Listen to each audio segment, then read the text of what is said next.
sendiri sebagai pecinta sepak bola juga? Sedih, jujur aja sedih banget karena setelah 4 tahun perjalanan Sintayong di Indonesia bisa membuat sepak bola Indonesia maju pesat, berkembang dengan pemain-pemain keturunan yang hadir di timnas Indonesia memberikan warna baru bagi sepak bola Indonesia.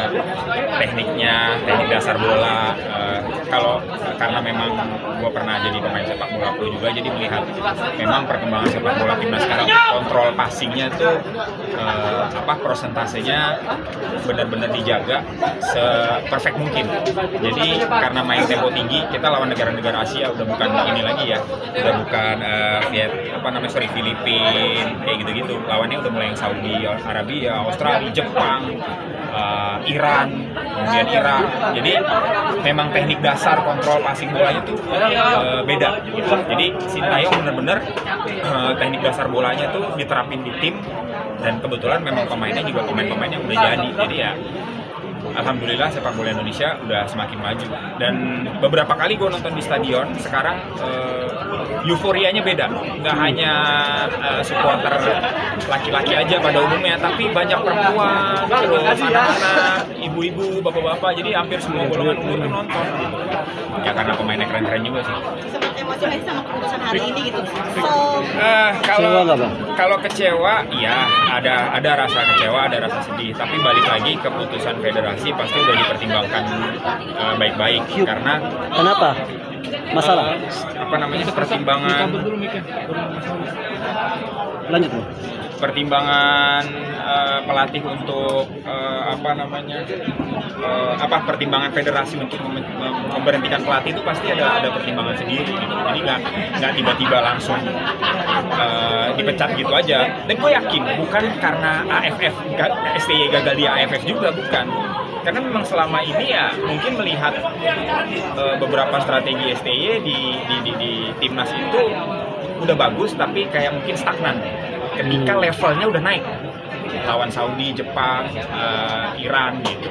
Jadi ya kalau dibilang kecewa, tapi mencoba untuk menerima bahwa dinamika sepak bola ya pelatih diganti, pemain dicoret, pemain dipanggil, ada yang masuk, ada yang keluar. Yakin ke si ini sepak bola di Piala Dunia dengan pergantian pelatih? Yakin.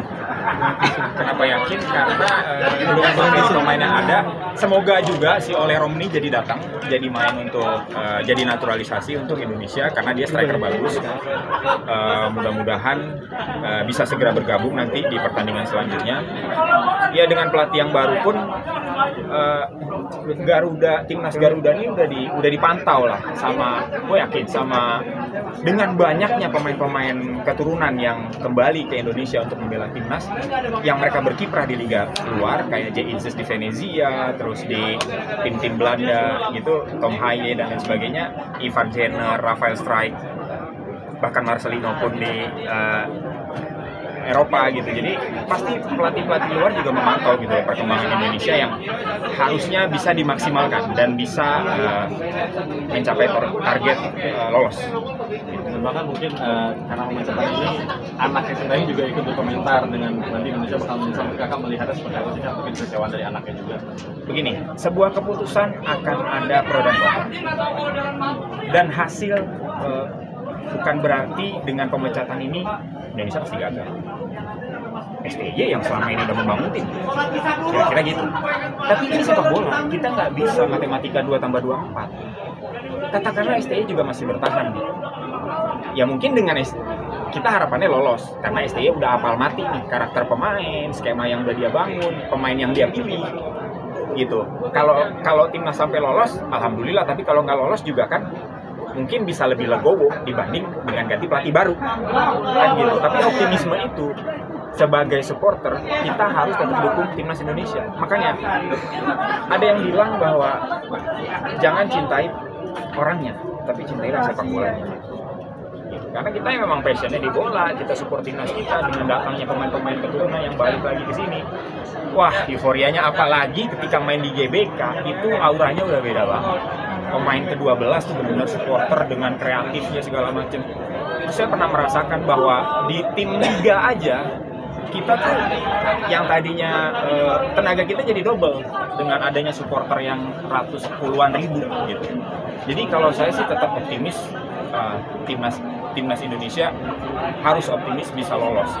Siapapun pelatihnya, kalau saya. Tapi kalau dibilang sedih, dibilang kecewa, ya ada kecewanya. Tapi menurut saya itu hal yang lumrah lah. Bang, mungkin di desas-desus katanya Fabrizio Romano yang akan menjadi penggantinya. Itu Patrick Kluivert fotonya. Fabrizio Romano. Kalau ya tadi saya juga baca sih di sosmed. Jadi udah lihat beberapa postingan ada Pak Erick Thohir udah salaman sama Patrick Kluivert. Kalau dari segi pengalaman pelatih mungkin Patrick Kluivert menurut saya nggak terlalu bersinar. Tapi kita tahu dia termasuk legend timnas Belanda. Dan pemain-pemain kita ini banyak mayoritas dari Belanda. Gitu, keturunan yang dari Belanda. Karakter sepak bolanya dia pasti lebih paham, lebih tahu gitu. Bagaimana cara menyerang, bagaimana defense. Mungkin ini yang federasi ingin terapkan di timnas. Jadi udah tanggung nih jalannya, udah bentar lagi mau lolos. Kalau mungkin bertahan dengan STY, skemanya berulang kali yang dipakai ini nih 3-4-3, 3-5-2. Nah mungkin dengan pelatih yang sekarang ini dengan pola mungkin 4-3-3 atau 4-2-3-1 dengan skema yang berubah, itu yang mungkin diharapkan oleh federasi PSSI untuk supaya tim ini bisa meraih hasil maksimal walaupun harus gambling. Menurut saya, karena ya saya pun memantau, ngikutin gitu perkembangan timnas dari lawan Bahrain, lawan Jepang, lawan Saudi, Australia, bagus, tapi ya lebih banyak defense dengan pola 3-4-3 gitu, kayak susah untuk menciptakan gol. Gitu. Mungkin kalau saya pribadi melihatnya seperti itu. Harapan buat timnas nih. Bisa dengan transisi pelatih yang memang nggak mudah di setiap tim, perkenalan pelatih baru, menerapkan skema baru, pemain juga harus menyesuaikan. Harapannya tetap kita bisa meraih hasil maksimal yang terbaik, karena memang ini udah peluangnya Indonesia menciptakan sejarah di sini gitu. Harusnya kita bisa, apalagi dengan tambahan satu pemain lagi oleh Romani untuk mengisi pos depan untuk menjadi daya gedor timnas. Mudah-mudahan bisa terwujud dan Indonesia bisa meraih hasil yang maksimal. Harapan saya sih mundurin diri kan, bukan dipecat. Kan bilang dipecat. Oh, dia ada main lagi, kuliah berhentikan. Diberhentikan. Ya itu kan wewenang dari PSSI kan. PSSI kan berhak siapa yang untuk memajukan timnas kita gitu kan. Jadi menurut aku sih pribadi, STY udah memberikan terbaiknya untuk PSSI menurut aku ya. Aku lihat udah bisa nahan Korea Selatan, nahan Australia, itu kan sesuatu yang luar biasa gitu. Tapi pasti punya perhitungan tersendiri lah PSSI kenapa bisa STY udah nggak menjadi pelatih dari timnas lagi gitu. Pasti ada pertimbangan sendiri. Emosi itu sedih waktu awal-awal mungkin tadi siang mungkin keputusannya dia dipecat. Kaget nggak? Kaget iya pasti, karena kan memang udah hampir berapa? 4 tahun ya? Udah 4 tahun lebih kan. Jadi chemistry udah nyambung nih gitu. Timnas sama si STY udah nyambung. Tapi tiba-tiba langsung ada kabar seperti itu, nggak menjadi pelatih timnas lagi, kaget. Tapi masih merasa ada harapan nggak sih dengan adanya pergantian pelatih ini untuk timnas? Ya, harapan aku sih dengan pergantian pelatih, aku mau sih melebihi dari sekualitas dari STY gitu. Jadi yang dicari melebihi STY kalau bisa. Kan kita mau timnas kita kan harus masuk ke Pildun gitu, Piala Dunia men. Ini first time gitu. Ini saatnya gitu kan. Ini tinggal ngelawan Australia, Bahrain sama Cina, udah 3 doang gitu. Jadi seri-seri menang atau menang, menang 2 kali aja, seri 2 kali menang sekali udah lolos gitu. Ini harus jeli nih pelatih yang baru gitu. Mas Ilham katanya dengar-dengar penggantinya Kluivert. No. Seperti apa nih? Mungkin lebih ini daripada STY apa seperti apa nih Bang? Apa lu malah gergetan kalau misalkan Gregetan, lihatnya gregetan. Kenapa nggak Van Gaal sekalian? Louis Van Gaal kan ngelatih kan udah lama gitu, ngelatih timnas Belanda. Ini Kluivert kan pemain untuk menjadi pelatih kan baru banget gitu. Mudah-mudahan aja bisa melebihi kualitas dari STY lah gitu. Tapi ngelihat merekrut pelatih dari timnas Belanda, mudah-mudahan itu dia menyatu tuh dari sistem komunikasinya, ngobrolnya, kan semua kan timnas kita kan terutama kan naturalisasinya kan Belanda juga gitu kan, hampir 85% ya timnas. Tapi dampaknya juga ini kan, anaknya Sintayong juga maksudnya kecewa dengan keputusan ini, sampai dia juga buat komentar Indonesia bakal menyesal dengan keputusan ini. Semua tim seluruh masyarakat Indonesia gue bilang sih agak sedikit kecewa gitu dengan keputusan itu. Tapi mau gimana? Ya kan PSSI kan mau kan timnas kita kan makin maju. Nah mungkin dengan pergantian yang baru, pelatih yang baru, mungkin ya timnas kita kan makin jaya gitu. Kita kan doain gitu.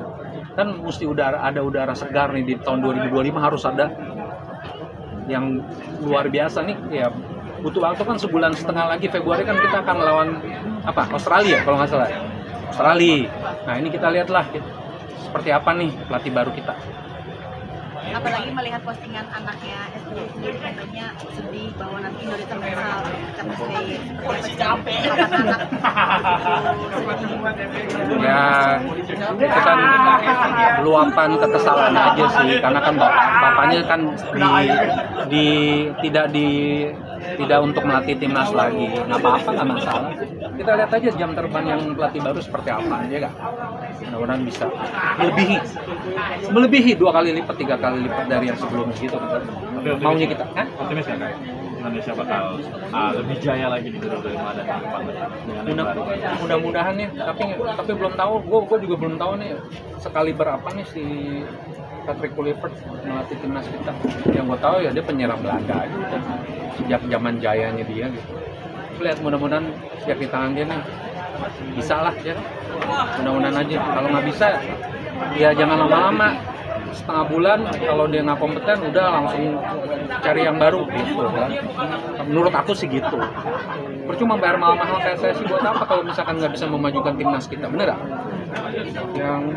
Yang kualitas STY lah minimal segitu. Kalau bisa melebihi dari STY kualitasnya gitu kan. Kita kan maunya timnas kita kan jaya di Piala Dunia men, first time nih. Jaya masa kemasan kita tahun ini 2025. Oke.